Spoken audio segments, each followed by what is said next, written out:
Ready? Start. This greatly annoyed them, as they thought of themselves as the Chaudhry of the village. This had led to an altercation and an exchange of hot words between the two sides on the previous evening. But the matter was then patched up by discussion.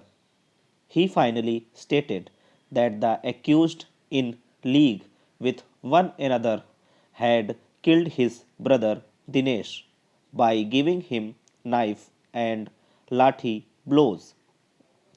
After the occurrence, he brought Kamlesh to the civil hospital Kanpur, where he was declared broad dead.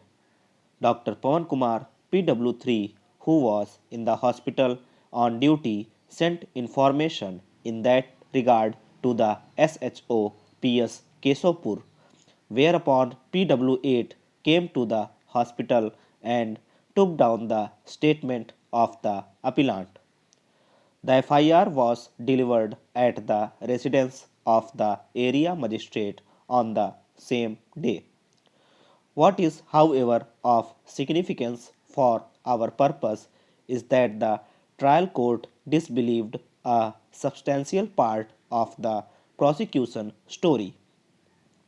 The trial court did not accept the prosecution case that accused were present at the place of occurrence and accordingly directed their acquittal.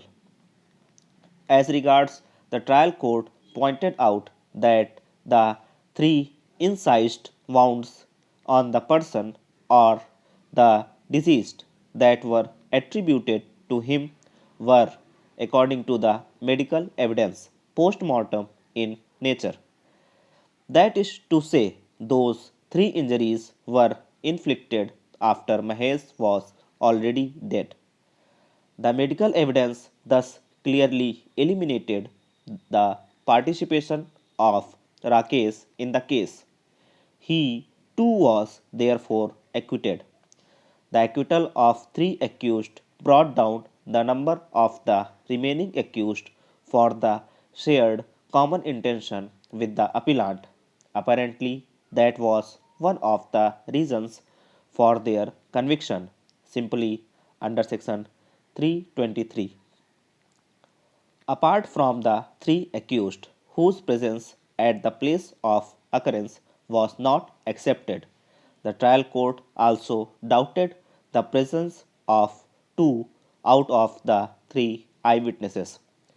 The trial court further held that even PW2, the only remaining eyewitness, had mixed up truth with falsehood, but his testimony was not liable to be discarded wholly, since he had himself received injury in the same occurrence. In regard to the injury, the trial court came to a truly amazing conclusion. The injury on the hand of Rakesh was certainly in existence and it was also proved by the medical evidence. The trial court resolved the contradiction by fastening the injury to Rakesh too. The appellant was thus held guilty also of causing the knife injury to Rakesh and came to be convicted under section 324 in addition to section 302 of the Penal Code. Under section 324, he was sentenced to rigorous imprisonment for 1 year. He was also convicted under section 25 of the Arms Act by a separate judgment of the trial court dated February 2, 1998 in Sessions case number 26 of 1993 and sentenced to the period of imprisonment already undergone as under trial.